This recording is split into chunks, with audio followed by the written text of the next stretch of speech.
E vamos para a próxima leitura. Para a leitura tema da nossa live. Hoje, Konstantin Stanislavski, a preparação do ator, unidades e objetivos. Hoje falei ao diretor sobre isso. Respondeu-me. Perguntaram a um certo piloto como conseguia lembrar-se, numa longa viagem, de todos os mínimos pormenores de uma costa com as suas curvas, seus bancos de areia e recifes. E respondeu: não me preocupo com eles, sigo sempre pelo canal. Assim, também deve guiar-se o ator, não por uma infinidade de detalhes, mas por aquelas unidades importantes que, como sinais, demarcam o canal para ele e a conservam na linha criadora certa. Se você tivesse de encenar sua saída da casa de Shostov, deveria perguntar-se, antes de mais nada, o que estou fazendo? Sua resposta indo para casa. Dá-lhe a chave do motivo principal. Mas no caminho houve paradas. Você ficou imóvel. A certa altura, e fez alguma outra coisa. Portanto, olhar a vitrina da livraria é uma unidade independente. Depois, prosseguindo, você voltou à unidade inicial. Finalmente, você chegou ao seu quarto e despiu-se. Isso foi mais um pedaço. Quando deitou e chegou a pensar, você iniciou mais uma unidade. Reduzimos o seu total de unidades de mais de 200 para 400, para 4. Estas marcam o seu canal. Reunidas criam um grande objetivo: ir para casa. Suponhamos que você esteja encenando o primeiro trecho, está indo para casa e anda sem fazer nenhuma outra coisa. Ou então o segundo, fica de frente à livraria. Você apenas fica e fica. Para o terceiro, você se lava e para o quarto, deita-se e fica deitado. Fazendo assim, a sua atuação será cacete, será cacete, monótona. Seu diretor insistiria por um desenvolvimento mais detalhado de cada pedaço. Assim você terá de decompor cada unidade em detalhes menores e de reproduzi-los clara e minuciosamente. Se essas subdivisões ainda forem monótonas demais, você terá de substituí-las ainda, até que a sua caminhada pela rua reflita os detalhes típicos de tal ação. O encontro de amigos, sua saudação, a observação do que se passa ao seu redor, esbarros nos transeuntes, etc. O diretor em seguida discutiu as coisas minuciosamente pelo tio de Paulo. Trocamos sorrisos marotos, lembrando-nos do Peru. Os pedaços maiores vocês reduzem a médios e a menores ainda, e até a pedacinhos minúsculos apenas para eventualmente inverter o processo, rompendo o todo. Lembre-se sempre, advertiu, de que a divisão é provisória. O papel e a peça não podem permanecer em pedaços. Uma estátua quebrada ou um quadro estraçalhado não é uma obra de arte. Por mais belas que sejam suas partes, é só na preparação do papel que usamos unidades pequenas. Durante a criação, propriamente, elas se fundem em unidades maiores. Quanto maiores forem as divisões e menor o seu número, quanto menos coisas vocês tiverem para cuidar, mais fácil lhes há de ser o manejo do papel inteiro. Os atores dominam facilmente essas divisões maiores quando elas estão cabalmente preenchidas.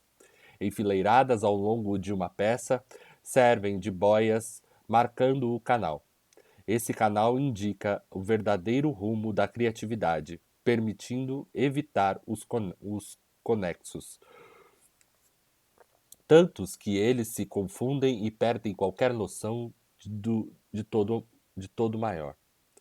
Não tomem esses atores por modelo. Não descomponham uma peça mais do que o necessário. Não usem detalhes como guia.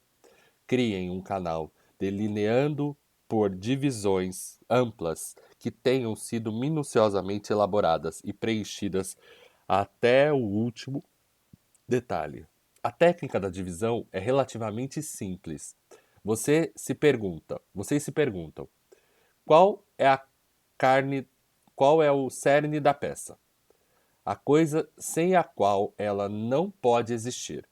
Depois repasse os pontos principais sem entrar em detalhes. Digamos que estejamos estudando o inspetor-geral de Gogol. O que é essencial a essa peça? O inspetor-geral, disse Viana. Ou antes o episódio de Klestakov, corrigiu Paulo. Concordou, disse o diretor, mas não é o bastante. É preciso haver um fundo adequado para essa ocorrência tragicômica imaginada por Gogol. Esse fundo é fornecido pelos patifes de tipo do prefeito ou superintendentes de várias instituições públicas, a par de fuxiqueiras, etc. Temos de concluir, portanto, que a peça não poderia existir sem Klestakov e os simplórios habitantes da cidadezinha. E o que mais é necessário à peça? Perseguiu. O romantismo estúpido e as namoradeiras provincianas, como a mulher do prefeito que precipitou o noivado da filha e revirou a cidade inteira de pernas pro ar, sugeriu alguém. A curiosidade do diretor dos Correios e o juiz de Ossipe acrescentaram outros alunos. O suborno, a carta à chegada do inspetor de verdade. Vocês dividiram a peça em seus principais episódios orgânicos, suas unidades maiores. Agora extraíram de cada uma dessas unidades o conteúdo essencial e terão o contorno interior de toda a peça.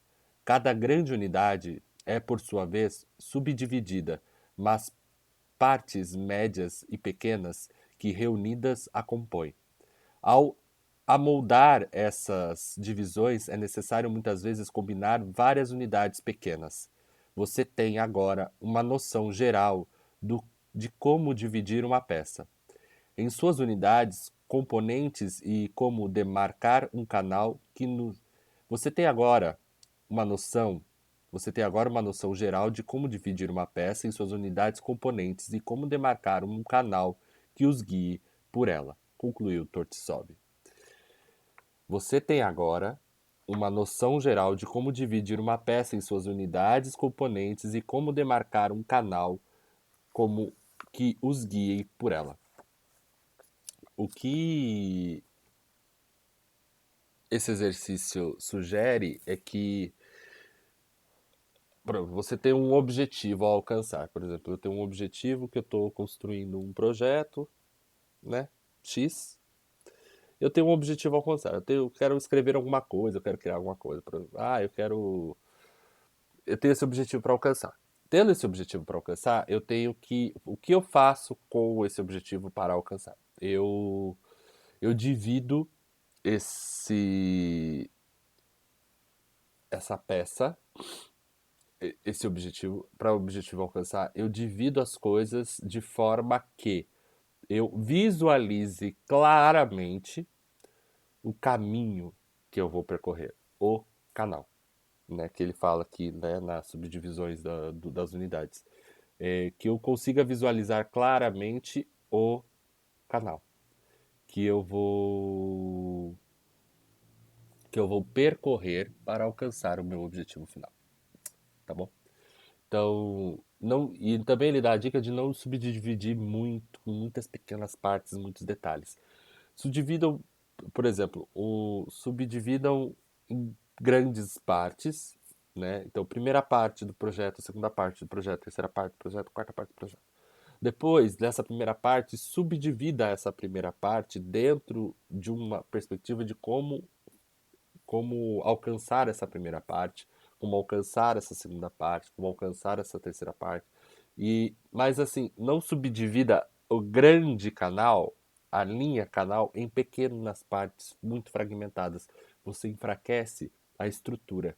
Então, assim, você fomentar uma estrutura mais ampla e mais forte, por exemplo, uma estrutura de uma visão um pouco maior, você tem possibilidade de ter controle sobre a trajetória naquele canal. Dentro de cada estrutura que você dividiu, de cada unidade, grande unidade, primeiras unidades, vamos chamar assim, que você divida as segundas unidades dessas primeiras unidades. Dentro dessa primeira unidade, quais são as estruturas que fazem parte dessa primeira unidade? Quais são as circunstâncias? O que precisa ser feito? Qual o trabalho que precisa fazer para que essa primeira unidade se realize e eu possa transpor essa primeira parte do canal?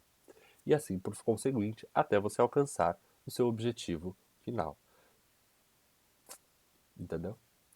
Então, às vezes, subdividir a trajetória, às vezes não, subdividir a trajetória simplifica o processo e a relação com as coisas. A gente diminui o nível de sofrimento e de ansiedade, a gente diminui muitas coisas, né? E a gente começa a criar mais intimidade com as coisas desse processo, desse canal. Então, essa intimidade faz com que a gente se relacione de uma forma mais saudável com aquilo.